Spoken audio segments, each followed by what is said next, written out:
ضروری سو جو لوگ دین سجناس وغیرہ کا کاروبار کرتے ہیں ان کو کتنے دن اور کتنی مقدار میں ذخیرہ کرنے کا حکم؟ ماشاء اللہ بہت اہم سوال ہے، اور ان حالات میں تو ضروری غلہ جو اللہ پیدا کرتا ہے نا سارے لوگوں کی ضرورت کے لیے برابر کرتا ہے۔ آپ یہ دل سے نکال دیں کہ دنیا زیادہ پیدا ہو رہی ہے، آبادی کا مسئلہ بڑھ رہا ہے، یہ کافر سوچ سکتا ہے۔ کوئی شخص پیدا نہیں ہو سکتا جب اللہ نہ کرے، اور اللہ ایسا ظالم نہیں کہ اس کے پاس رزق نہیں۔ آپ کے پاس مجھے کھلانے کے لیے کوئی نہیں، کیوں دعوت دیں گے؟ اللہ اس دنیا میں بین بلائے بلاتا ہے بندوں کو، اگر اس کے پلے رزق نہیں کیوں بلائے؟ کافر ہیں جو کہتے ہیں رزق نہیں ہے۔ سوال سائلین، اللہ نے زمین میں روزی سب کے لیے برابر پیدا کی ہے، تم اولاد آدم صحیح نہیں بانٹتے۔ ایک ارب پتی ہو کر بیٹھ گیا، کیوں اس نے زیادہ دولت رکھی؟ اس کے بھائی مر رہے ہیں کیوں نہیں دیتا؟ اگر اس کے پاس زمین سے غلہ پیدا ہوا کیوں نہیں اس نے ضرورت کے مطابق جو چاہیے تھا گھر رکھتا، باقی بازار میں بیچ دیتا اور کہتا آج ہی بیچو، میں نہیں روکنا چاہتا، میرے بھائیوں کو سستا اگر ملے گا خوشی ہوگی مجھے۔ میں ایک واقعہ آپ کی خدمت میں عرض کرتا ہوں، تفسیر ہے امام قرطبی کے الجامع لأحکام القرآن، 20 جلدیں۔ سورہ مزمل پر جب گئے، سورہ مزمل کا دوسرا رکوع آپ دیکھیں، یہ روزی کمانا اتنی عبادت ہے، یہ دنیاوی دھندا نہیں۔ آپ میں سے کوئی دکان کرتا ہے، زمیندارہ کرتا ہے، کوئی مراد یہ سب عبادت ہے۔ جیسے مسجد میں نماز عبادت، یہ عبادت ہے اگر حلال طریقے سے ہو۔ وہاں اللہ تعالیٰ نے پہلے کہا کہ اللہ کے رسول آپ اور آپ کے ساتھی 2/3 رات، آدھی رات، تہائی رات کھڑے ہوا۔ پہلے تہجد بہت بڑی تھی، بعد میں یہ اتارا کیا میں جانتا ہوں کہ تم میں سے بیمار بھی ہیں، تم میں سے جہاد بھی کرنے والے ہیں، اور یضربون فی الارض یبتغون من فضل اللہ، کچھ جو ہے نا ان کو زمین میں بھی چلنا پڑنا پڑے گا روزی کی تلاش میں۔ روزی کی تلاش کو جہاد کے ساتھ نفی کیا، فرمایا اس لیے میں نے تہجد گھٹا دی ہے، اب جتنی آسانی سے ہو سکے پڑھ لیا کرو، یہ کام زیادہ ہم ہے، رزق تلاش کرو، جہاد کرو، بیماروں کو سنبھالو۔ تو اس کے تحت لکھتے ہیں قرطبی رحمۃ اللہ علیہ کہ اللہ کا فضل تلاش کرنا یہ نہیں کہ جونکے بن کر بیٹھ جاؤ اور وہاں ہی ٹیلی فونوں پر سودے کرو، نہ دینا نہ لینا، چیز ابھی تیار نہیں ہوئی تم نے سودے کر رہی، اس نے آگے سودے کر لیے، 10 روپے کی چیز اصل صارف تک پہنچتے پہنچتے 100 کی کر دی تم نے، اور کیا تمہارا ہنگ پھٹکڑی لگاؤ، سب رزق حرام ہے، صرف سود ہی حرام نہیں، یہ سارا دھندا حرام ہے۔ جب تک تمہارے پاس چیز نہیں آتی تم پیسے ادا نہیں کرتے، آگے بیچنے کا حق ہی نہیں، یہ غیر حاضر سودے حرام کمانے کے لیے کیا اس میں تم نے ڈالا؟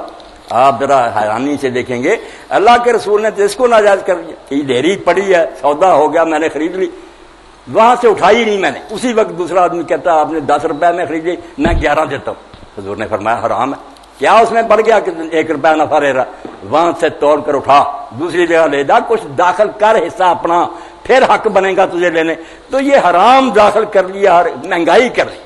تو قرطبی فرماتے ہیں کہ ایک تاجر نے واسط کا تھا، اپنے غلام سے کہا کہ میرا یہ مال لے جا بصرے، اور وہاں پہنچ کر اسی دن بیچ جا، یہ مومن کی بات ہے۔ وہ جب وہ وہاں پہنچا تو وہاں کے تاجروں نے کہا کہ ابھی نہ بیچو، خبر پھیلی ہوئی ہے کہ یہ مہنگی ہو جائے گی، 2-4 دن، اس نے نہیں بیچی، 2-4 دن کے بعد بیچی، 20,000 نفع کمایا۔ اس نے تاجر کو لکھا کہ میں یہاں آیا تھا، مجھے تاجروں نے روک لیا، کچھ دن روکنے کے بعد بیچا، اتنا نفع۔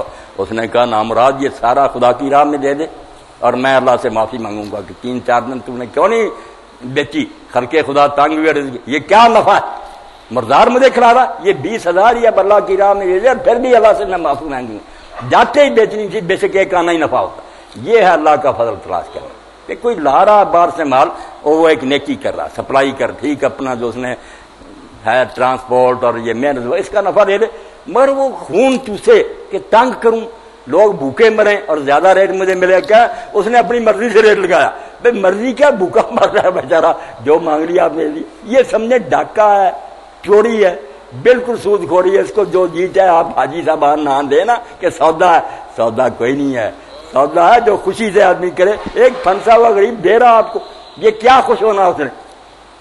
آپ ایک واقعہ یاد رکھیں، قربان جائے اللہ کے رسول نے جو انقلاب کیا، میرے بھائی پوچھ رہا تھا، اب تبدیلی جب ہم اپنے اندر نہیں پیدا کرتے کیا کریں؟ یہ قصے سناتے ہیں، لوگ کہتے ہیں یار تم مسلمانوں کو دیکھ کر یقین نہیں آتا کہ تمہارے بڑے ایسا کرتے تھے، مگر کرتے تھے، ہے حقیقت ہے، ہم نے بدنام کر دیا۔ اللہ کے رسول ممبر پر تشریف فرما تھے، خطبہ دے رہے تھے، آپ کو اطلاع ملی تو آپ نے دوران خطبہ کہہ دیا کہ مسجد میں ایک شخص یمن سے آنے والا جس کی پیشانی پر بادشاہ کا نور چمکتا ہے، وہ بادشاہی خاندان سے. جب وہ حضرت جریر آئے, آپ ممبر سے اتر بیٹھ, کرسی منگوائی, اس کے ساتھ باتیں کی. اب انہوں نے بیعت کی.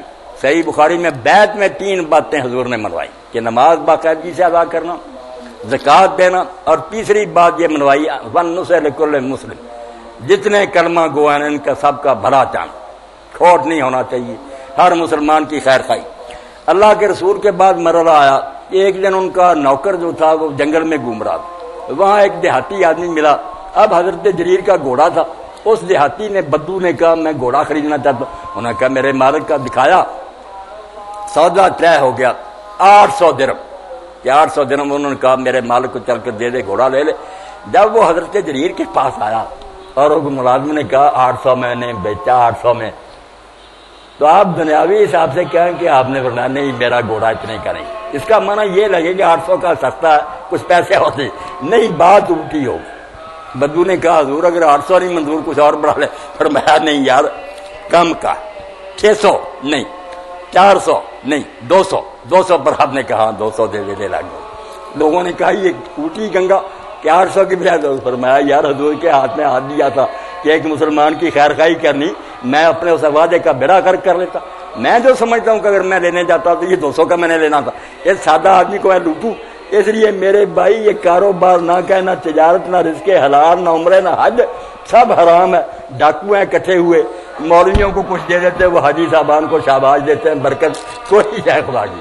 آپ اللہ کے لیے تھوڑا نفع لیں, نہ بھی لیں. امام غزالی رحمۃ اللہ علیہ فرماتے ہیں کئی نیک لوگوں نے دکانیں کھولی تھی کہ اگر نقد پیسے غریب کسی کو دینا اس کی نفس مجروح نہیں لیتا. انہوں نے کہہ دیا ادھار دینا, اور اپنے منشیوں کو کہہ دیا مانگنے نہیں جانا. میں نے یار یہ لینے کے لیے نہیں دکان کھولی, بہانہ بنایا کہ چلو سودا لے جائیں. اس بہانے میں خیرات کرنا چاہتا ہوں, ویسے نہیں انہوں نے لینا. اس بات کیا کرے, جو اسلام تھا وہ میرے پلے بھی آ, وہ ہے کتابوں میں, مسلمان چلے گئے قبروں میں. رو رہا ہے کہ یہ دین تھا, دین ہوتا تو حالت یہ نہ ہوتی کہ یہود ہمیں جوتیاں مارن. اب کہتے ہیں کارٹون بن گئے, وہ کارٹون سے بننے تھے.